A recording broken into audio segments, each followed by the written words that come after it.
Dear student, आज मैं आप लोगों को आपके बुक दिगंत भाग 2 से जो आप लोगों को पढ़ा रहे थे काव्य खंड, तो काव्य खंड जो था उसके बारे में आप लोग को लेखक परिचय पढ़ा दिए थे। इससे जो कुछ एमसीक्यू था वो भी कंप्लीट करवा दिए थे।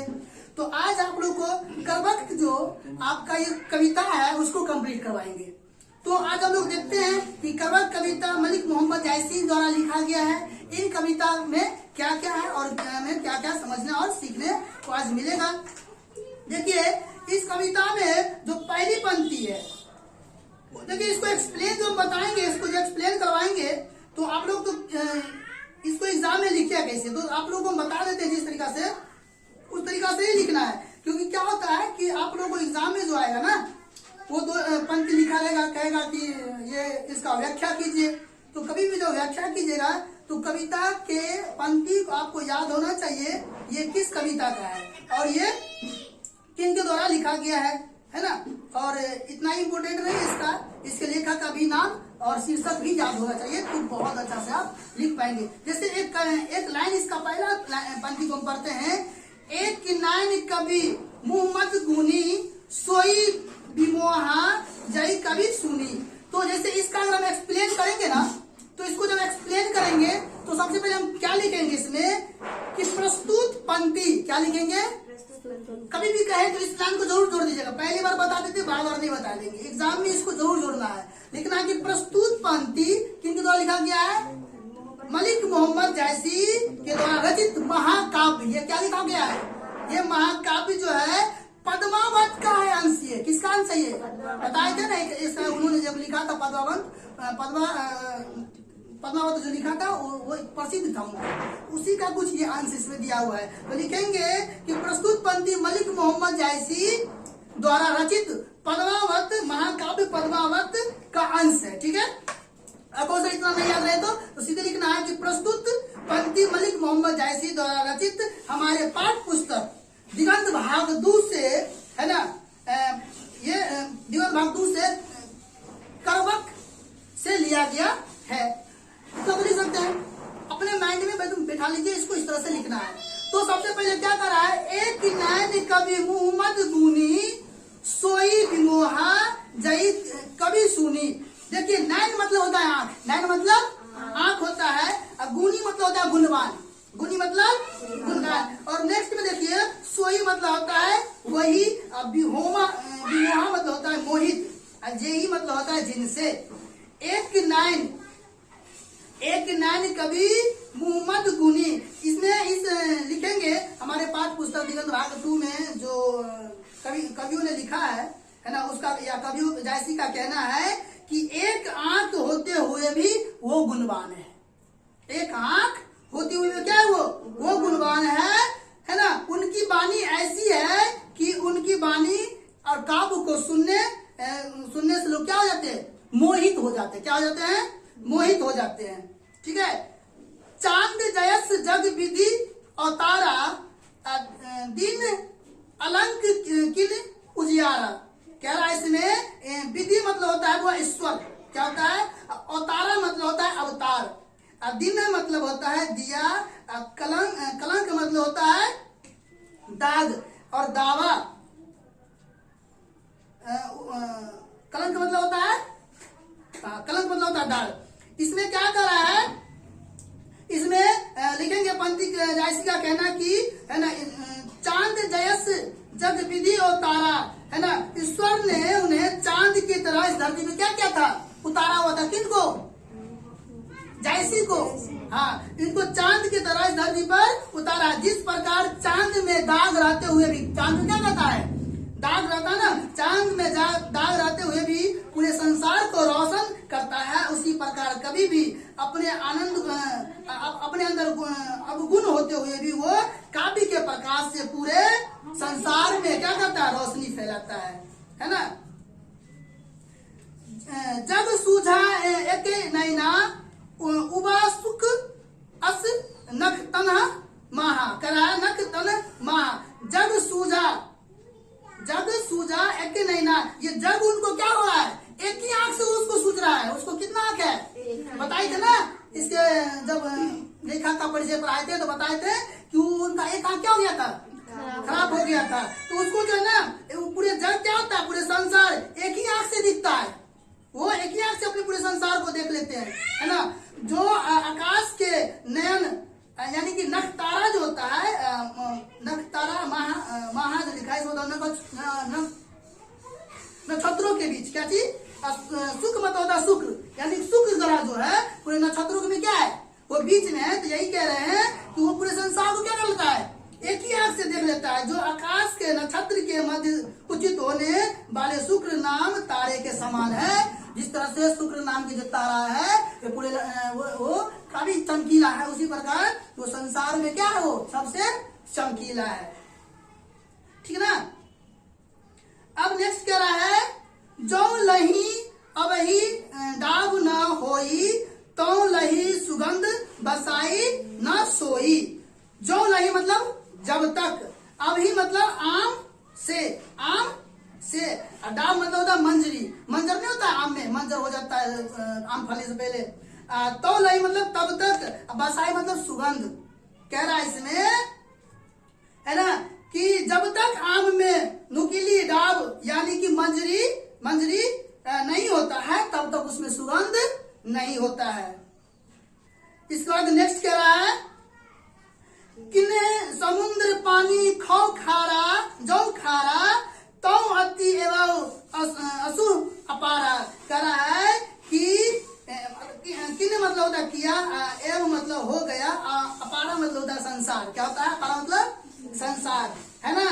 तो इस पंक्ति में कवि जायसी का कहना है कि समुद्र का पानी खारा है। क्या है, समुद्र का पानी क्या होता है, मीठा होता है, नहीं नमकीन होता है। समुद्र का पानी खारा है, मीठा है, इसलिए ये क्या है, अपार है। यदि वो पीने योग्य होता तो पानी अपार नहीं होता है। जो क्या था, किन समुद्र पानी जो खारा, पानी इसलिए समुद्र में पानी जो है ना क्या है, पानी खारा पानी है, तो अति असु अपार, इसलिए अपार है वो, ये इतना अधिक है तो इतना अधिक वो नहीं होता। नेक्स्ट करता है, नेक्स्ट पंक्ति क्या है, जो सुमेरु त्रिशूल विनाशा कंच नगरी लाग आकाशा। कह रहा है इसमें, जो मतलब होता है, सॉरी समुद्र है ना, सुमेरु मतलब होता है, सुमेरु पर्वत है, क्या है, और त्रिशूल मतलब त्रिशूल समझते हो, विनाशा मतलब नष्ट करना, कंच नगरी मतलब सोने का पर्वत, आकाश मतलब प्रकाश होता है। तो कह रहा है कि जो सुमेरु त्रिशूल विनाशा भाग कंच नगरी लाद आकाशा, है ना। कहते हैं जब तक सुमेरु पर्वत को त्रिशूल से नष्ट नहीं किया गया, तब जब तक सुमेरु पर्वत को त्रिशूल से नष्ट नहीं किया गया, तब तक वो सोने का नहीं हुआ, तब तक वो सोने का नहीं हुआ। और जैसे ही शिव जी ने अपने त्रिशूल से नष्ट किया कि वो सोने का पर्वत बनकर आकाश को क्या किया, छूने लगा। इसके बाद कर रहा है, जो नहीं धरी कलंक न पारा, कांच होई नहीं कंचन कारा। अब जो लोही मतलब क्या होता है, जब तक, धरी मतलब सोने लगाने वाला पात्र, सोना गलाने वाला पात्र, सोना गलाने वाला, सोना चांदी जो गलाता है ना आभूषण को, तो उसका पात्र होता है ना, पात्र होता है। कलंक मतलब कोयला होता है, कलंक, और कांच मतलब कच्ची धातु, कारा मतलब कठोर। तो इसमें क्या रहा है, क्या चीज, जो लही धरी कलंक न पारा, कांच होई तनी कंचन कारा। इसमें कह रहा है कि जब तक घड़िया उसको बोलते हैं, घड़िया सोना चांदी को, घड़िया में कोयले को लगाया नहीं जाता है, तब तक वो कच्ची धातु सोना नहीं होता है।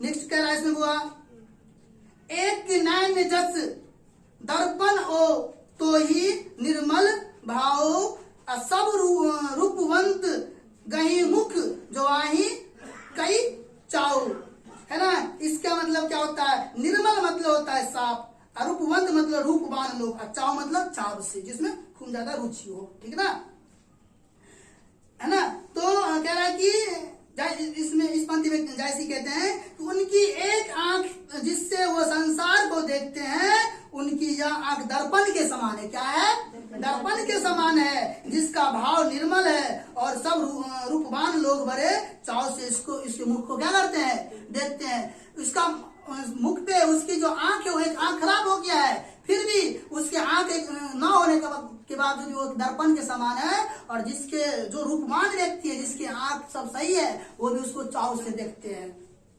इसके बाद हम लोग जो है अब दूसरे पार्ट में आ जाएंगे। इसने क्या करा है, मुंह मत जही कभी जोड़ी सुनावा, सुना जो प्रेम पीरिदा पावा। जोड़ी मतलब होता है रचना, प्रेम मतलब होता है प्रेम, और पीर मतलब होता है पीरा, कष्ट जिसको बोलते हो, है ना। तो इस पंक्ति में कवि जायसी का कहना है बेटा कि वे काव्य की रचना करके जब लोगों को सुनाते हैं तो उन्हें भी प्रेम का पीड़ा का अनुभव होता है। जब वो काव्य की रचना करके लोगों को सुनाते हैं तो जो व्यक्ति सुनता भी है ना, उसको भी लगता है कि इस प्रेम का पीड़ा क्या है, इसका जो पीड़ा उसको भी एहसास होता है, उसको भी क्या होता है, महसूस होता है।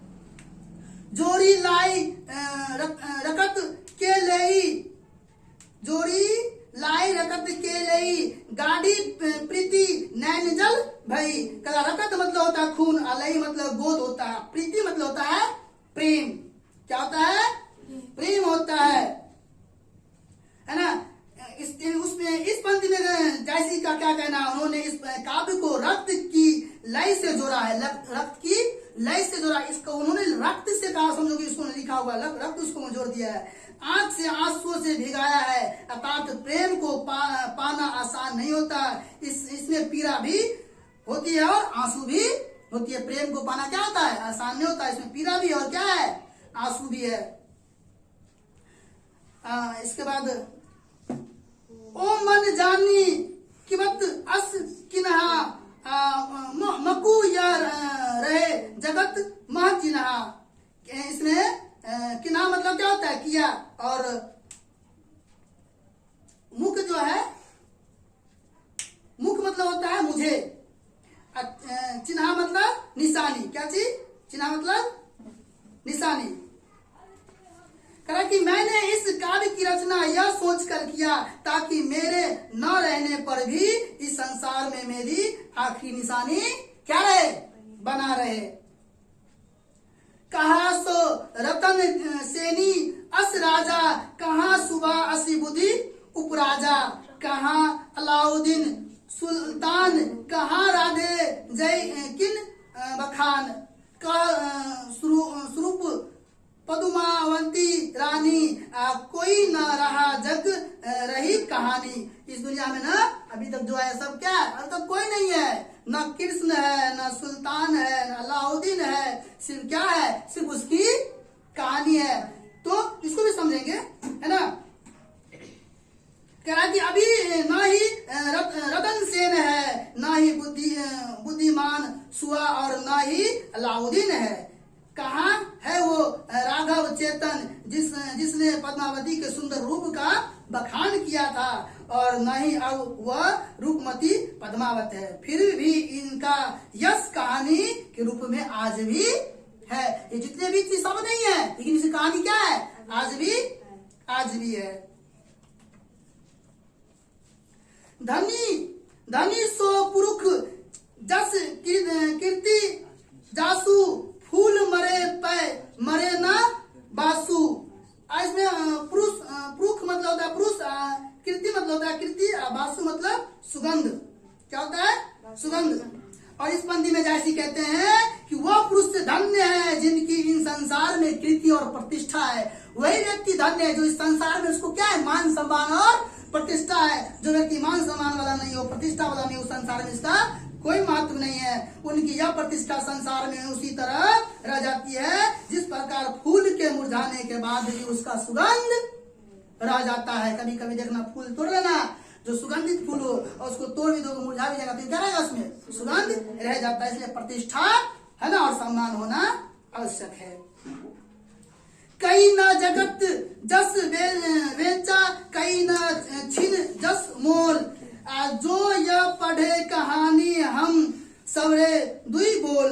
कह रहा है जस मतलब होता है यश, बेचा मतलब होता है बेचा, कई मतलब किसी ने, अलीना मतलब खरीदा, सवरे मतलब याद रखना, क्या चीज? इस पंक्ति में जयश्री का कहना क्या है?